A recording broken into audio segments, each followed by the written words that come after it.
Hi. Hi. Welcome to another installment of Exploring with Jason. Today's today's video is going to be a little bit different because we're not going to go out in the community. We're not going in the community to talk about a notable figure or paranormal stuff. But it is dealing with history.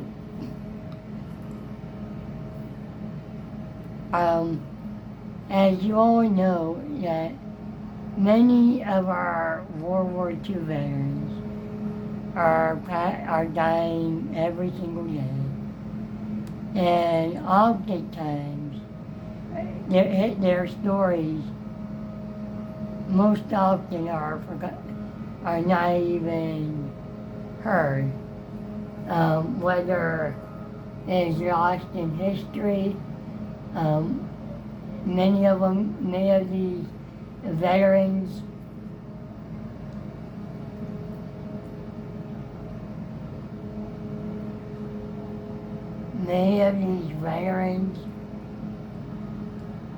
never really talked about their military experience for various reasons, although there were a lot that did talk about their experience, there were many others that didn't for various reasons. And some always talked about their military experience, sometimes with just their family members. My grandpa was one of them. Today I want to share my grandpa's story. His name is Corporal William Edward Whitley. He served with the 712th Tank Battalion and fought in the European campaign. He not oftentimes talked about it, but he did talk about it when asked. So I would like to share with all of you his experience, and so that his story will not be forgotten. And I want his story to be remembered as well. Here, I'm going to share with you all two things today. One of them is his own words, telling his side and experience. The other one is me interviewing him, as well as him telling me in his own words of what he went through and after the war. So the first one I'm going to read I guess you could say a letter that he wrote that was back in August of 2001. And this is his own words, so when you hear me talk, it's him saying it in his own words as I portray him, and this is his own words, his own version and everything. So without further ado, let's get going. My dad worked in a coal mine in Marion, Illinois, when I was just 2 years old. My dad quit the coal mining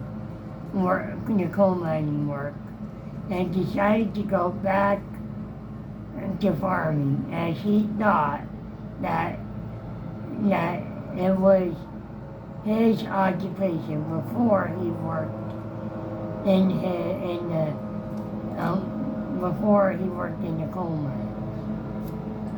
I was raised on a farm and stationed in I was raised on a farm and started grade school in Morgan School in Union County, Illinois. I graduated from Mackey School, which was located just north of Vienna. At the time, there was a lot of country grade schools. I went to high school at Anna Jonesboro Community High School, and I graduated on June 2nd of 1942, or June 2nd, 1942. I left Union County, Illinois soon after, and was accepted a job at Swifted Company, which is a meat packaging company that was located in Gary, Illinois, or Gary, Indiana. When I became 18 years old, in October of 1942, I had to register for the military service. And as I lived in the state of Indiana, I had to enlist in Indiana. So on January 23rd, 1943, I was drafted to take, and I had to register and enlist, on January 23rd, 1943, I was drafted to take and I had to take my exam for the United States Army in February 23rd, 1943. After that, they sent me to Camp Polk, Indiana, or Louisiana for my basic training. Which was on March 23rd of 1943. Of course, the camp was a training camp for the armored service. So I was attached to the 8th Armored Division and was trained as a tanker. I had basic training at Camp Polk, Louisiana, and was granted furlough for 30 days. I was fortunate enough to spend Thanksgiving with my folks in Gary, Indiana. I went back to Camp Polk for more training, and in May of 1944, I was sent out with replacement troops for overseas students.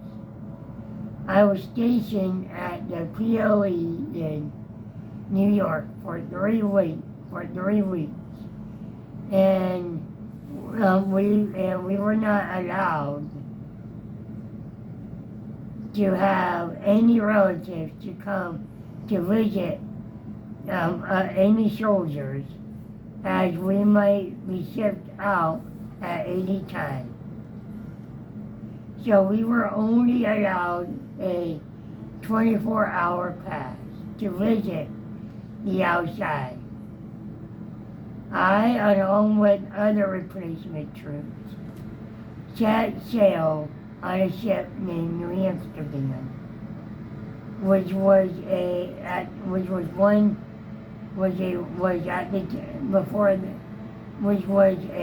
the time first class passenger ship, but it was covered, but it was converted into a troop ship. On the morning of June 6, 1944, which was Operation Overlord, and the ship was about halfway across the Atlantic Ocean, and about 4 a.m. in the morning, the abandoned ship orders came over the loud intercom, and we all made it to our abandoned ship stations, and we made a good time. So when we got to the ship deck, the captain told us over the loudspeakers that the Allies had landed in France.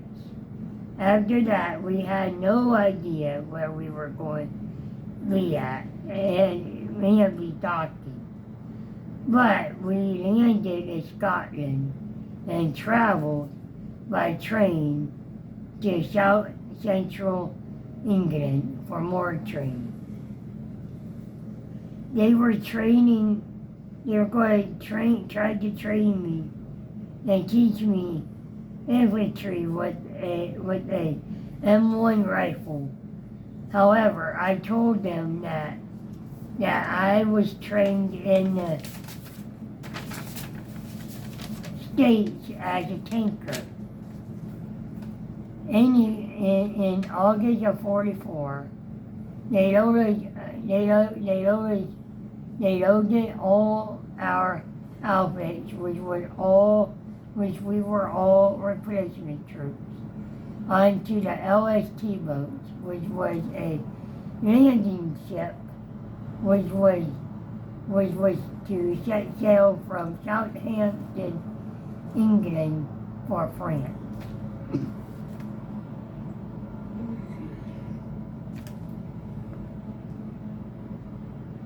However, we didn't know where we would land, but we landed in Omaha Beach. It was raining early in the morning, and the LSTs unloaded us about 50 feet from the shore. We were all wet, cold, some guys drowned, but I somehow made it to shore. Not knowing what was next for us. We could hear shelling, bombs, and bombs going off all the time. I was finally assigned to the 712th Tank Battalion, which had just finished the Battle of the Felice Gap in France, which was also called the Normandy battles. And we were the first replacement troops for the 712th, as they lost a lot of guys. It was a sore relief for me to see real tanks again, and that was that. And I was trained, because that was what I was trained for. After I was assigned to the 3rd Platoon of the 712th Tank Battalion, I found out that the 712th was attached to the 90th Infantry, which was also under the 3rd Army, which also was under the command of General George S. Patton. So I was in combat all across France and Germany. Here are some of the battles that I was in during my time in World War II. Northern France, July 25th, 1944 to September 14th, 1944. The Rhinelands, September 15th, 1944 to March 21st, 1945. To March 21st of 1945. The Ardennes, December 16th, 1944 to January 25th, 1945. And finally, Central Europe, March 22nd of 1945 to May 8th, 1945. I was involved in the Battle of the Bulge, helping free paratroopers that were held prisoners by the Germans for a long time. The 3rd Platoon, which I was, the 3rd Platoon which I was in all throughout the battles, had just crossed the Rhine River, which was several miles south from where the paratroopers were held. So we were given orders to go back across the Rhine and head north to help out there with the snow on the ground and the temperatures being below zero. When the war ended in May of 1945, our outfit, the 712th, was stationed in Erlenberg, Germany, and we went through more training and was scheduled to be sent to help out with the battle with Japan. If the war in Japan would have been, if the war in Japan would have continued, we would have not been sent home, but followed through. Thank goodness it all ended, but I did not have enough points to come home with the 712 Tank Battalion. So I was transferred to the 602nd Tank Destroyer outfit. I came home on the ship called America and had Thanksgiving dinner on the ship. The weather was so bad that you could not keep your mess kit in front of you, and if it got in the way, you would have ended up with someone else's dinner in front of you. We landed in New York with the winds being between 30 to 45 miles an hour. So I ended up landing getting discharged from the U.S. Army at Fort Knox, Kentucky. And on December 6th, I was discharged on December 6th of 1945. After the war, I got my job back with Whitley Company and worked for the same company until September 80 of 1982, when the company was sold and I received my pension from Whitley Company. And I worked with the institutional packing company, which bought out the Whitley Company until June of 1987, when I fully retired. I fully retired in June of 1987. Even though I was born and raised and went to school in Southern Illinois, I am still classified. I still classify myself as a Southern Illinoisan. And even though I live elsewhere.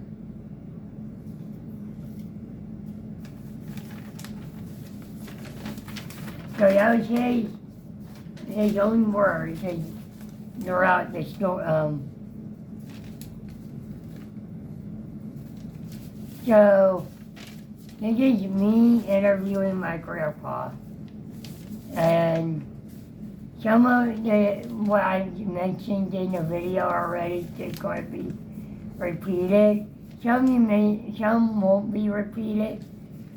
So I'm going to try to keep it simple enough, but so I'm going to start where I asked him about after when he landed on the beach. So I asked him, after you got trained, where did you go? Where did you start heading towards the beaches? In August of 1944, we got orders to pack up our belongings, and we went on a landing ship and traveled from Southampton, England towards France. Now remember, we're all replacement troops at this time. When we reached Omaha Beach, we unloaded 50 feet from the shore, but however, somehow I made it onto shore, but then there were other men that were not so lucky, because some of them drowned. While you were making your way onto the beach, and after you made it to the beach, you had to meet up with the person who was going to assign you to a company. And while we were doing that, you could hear shells going off all the time, like it was an endless bomb. Which outfit were you assigned to? And I asked.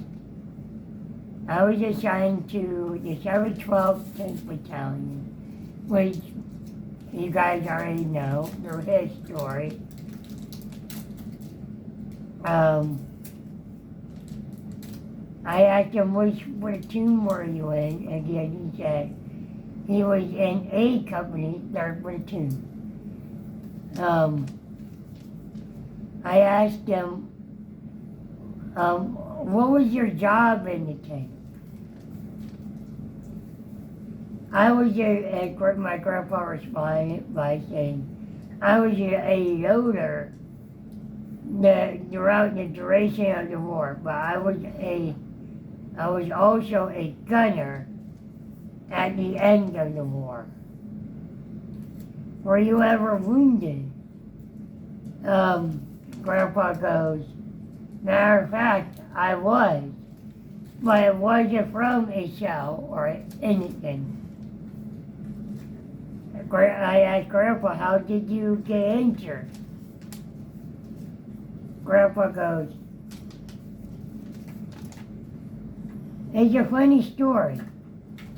You see, what happened was, we were in a town called Missouri on the Moselle River while we were getting indirect firing at the end of the town that Germany occupied at the time. So what we did, we took our tanks and paraded behind the buildings, just to keep an eye, and we knew if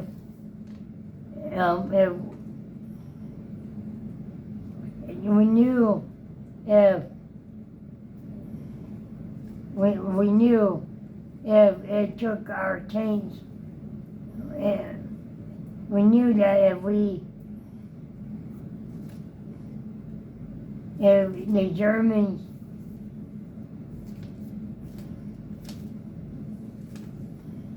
if the Germans saw us moving, we would be hit by the German shells or others. The town was deserted because there was no civilian occupying the town. So what I did was I got out of my tank and started to chase after this chicken because we were going to have chicken for dinner. While I was running after this chicken, I stumbled over it in the haystack. And the haystack and fell on the pitchfork that was in the haystack. And it hit my middle finger on the left hand. And years, ever since I knew him, he had this fork on his finger. That you could tell it was that he got injured there. So what the medic did, or what the medic in our battalion did, was check it out and medicate it so it would make sure it was okay. Then he told me it would, or go to have it checked out because there was a possibility of a shrapnel in the haystack. And it was just a cut, so I told him I am not going to lie. There is a war still going on. And I'm going to continue to fight it through. Good for your grandpa. You see, if I would have listened to him and went back to the aid station and get treated, I would have come home sooner. I would have gotten the Purple Heart. Which they wanted me to do. And I told them straight up, that I'm not going to die. There is still a war going on. I like your grandpa. And I asked him, did you receive any medals, like a Bronze Star or Silver Star? And my grandpa goes, I received a Bronze Star. I asked him, how did you earn your Bronze Star? Grandpa goes, when we were heading towards the Battle of Bulls, we encountered a German A8 tank. And at that time, it was a powerful tank that the Germans had. So what my crew and I did was we got our machine guns and started firing on the German 88. And after we fired the rounds, the German 88 tank blew up, and we all received the Bronze Star. And so, Grandpa, what was, well, it was for, I asked him, can you tell me what other battles you served? And you guys already know about the battles. I read it all. I asked him, tell me a little bit more about the Battle of Bulge. Grandpa goes, the Battle of the Bulge was where we had to free paratroopers that were holding them captive for the duration of the battle. I asked him, after the war was over in Europe, where was your battalion stationed? My grandpa goes, my battalion was stationed again in Amberg. After the war with in Europe, were you able to come home? I asked. Grandpa goes, no. The reason why I wasn't able to come home yet was we had to train, and because we were going to go straight across the country to fight with the Japanese. Luckily, the war ended in September of 1945. After the war, did you have enough points to come home with the battalion? No, because I was 2 points shy of going home with my company. So, and as you heard, he did eventually come home, and he was discharged December 6th of 1945 in Kentucky. So that was my grandpa. His father, Elmer Whitley, served in World War I. So, and my great grandpa Elmer remained a private all throughout the war. My grandpa was a corporal after the war. He died on. Okay, so before I talk about his end of his life, I want to share a funny story that my grandpa shared with me that I still cherish to this day. After he was discharged from the army, he went home to his family. Once he got home, he started hugging his mom, his dad, his one sister, Madeline. However, he had two sisters, Madeline and Maxine.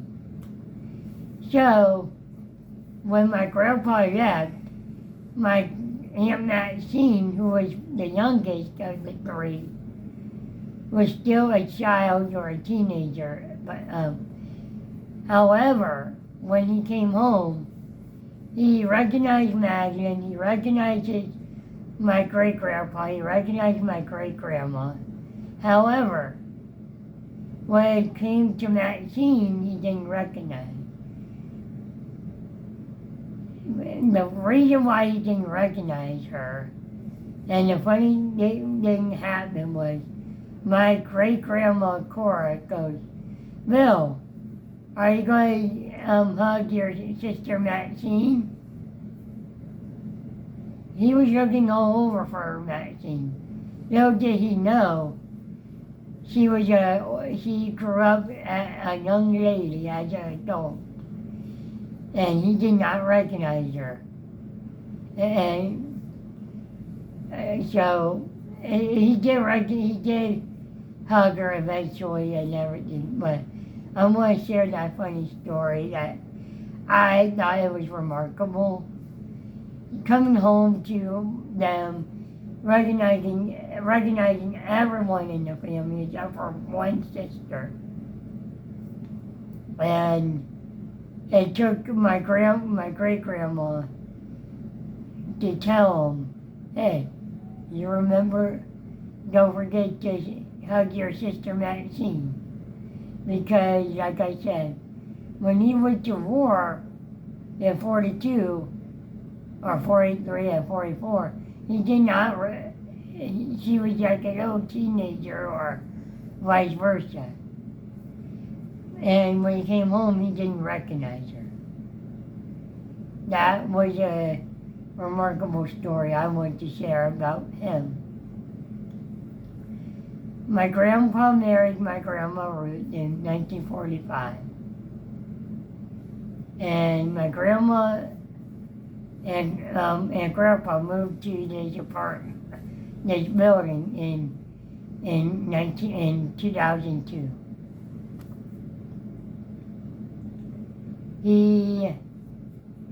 My grandma died in November 22nd, 2004, 3 days before Thanksgiving. My grandpa died November 25th, 2013. And he died 3 days before Thanksgiving. Both of them are buried in a cemetery called Greenhaven Memorial Gardens in Canfield, Ohio. Both are remarkable people. My grandpa never really shared this story with many people. And oftentimes spoke about it a little bit or not at all. I hope you like this story about my grandfather. And it makes me proud to have him, sir. And I often said, and people around me, like my friends and family, I often said if I was healthy enough, I would join the military in a heartbeat. Now,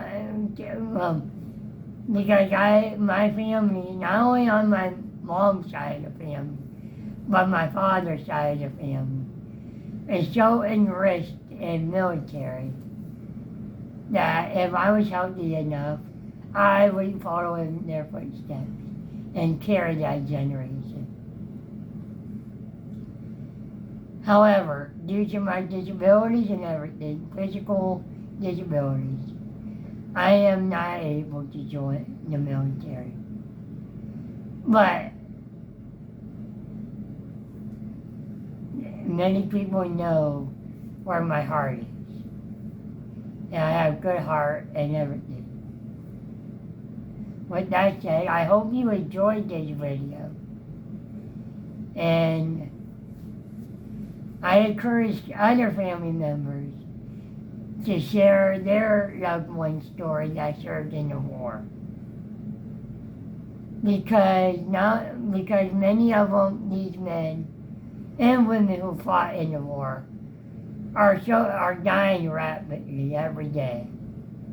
So their stories are oftentimes forgotten about and lost to history. And I don't want that.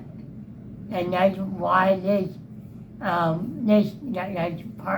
one of the reasons why I want to share my grandfather's story, because I don't want his story to be forgotten in history.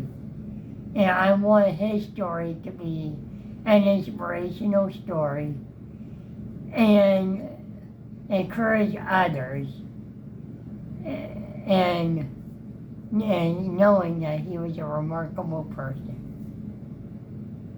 And I want to send a sincere thank you to every one of you for listening and coming and taking time to listen to about my grandpa. I have another story to share about my grandfather. And this happened several years way before he died. As many of you are aware, many veterans have shadow boxes. My grandpa never did. However, when my grandpa was living in this apartment complex, in this building, I came up with the idea of getting him a shadow box. So I ran it across my dad. My dad loved the idea. So my mom, my dad got this shadow box for my grandpa, and we presented it to him on Christmas Day. When he saw that, he burst into tears. It was like one of his proudest things he ever gotten. And he cherished it all the way throughout his life until the time he died. I still have his shadow box to this day. And he's one of my heroes and inspiration throughout life. He taught me a lot of things throughout his life. And there's a lot of memories that I have of him and my grandma.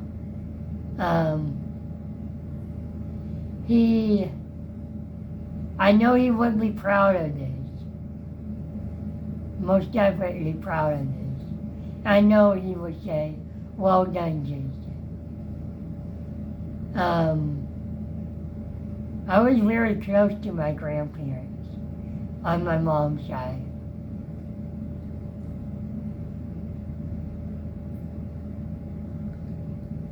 And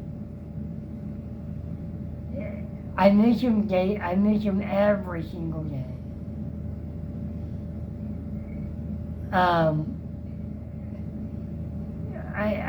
know I shared this with some of my friends know this, my family knows this, but I don't really celebrate Thanksgiving. And you knew this, John. And the reason why I don't really celebrate Thanksgiving is both my grandparents died 3 days before Thanksgiving. So November month has always been the hardest for me. Yes, I had a great time last Christmas. I hope to do that again. I hope to do that again.